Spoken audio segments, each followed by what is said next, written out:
আসসালামু আলাইকুম ওয়া রাহমাতুল্লাহ। সুপ্রিয় দর্শক, আপনারা সবাই কেমন আছেন? ভালো আছেন?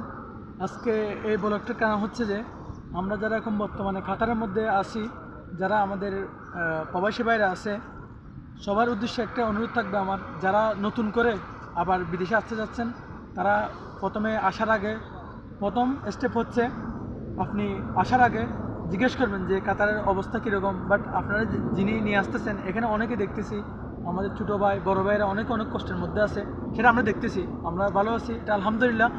সবাই তো আর যারা দালালের মাধ্যমে আছে তারা তো সবাই আর ভালো থাকতে পারে না, তাই না?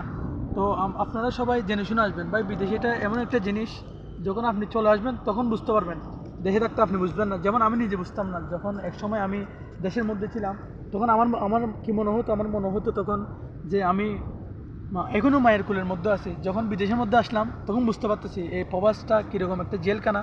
সুতরাং আপনারা জেনে শুনে আসবেন। কাতারের মধ্যে এখন বর্তমান পরিস্থিতি এমন ভালো না, আমি যতটুকু জানি ততটুকুর মধ্যে পরিস্থিতি এমন ভালো না। আমার মনে হচ্ছে আপনারা সবাই জেনে শুনে আসলে এটা মনে হয় ভালো হয়।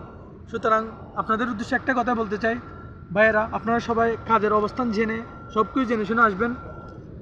এটাই আমার কামনা রইল। আসসালামু আলাইকুম রহমতুল্লাহ।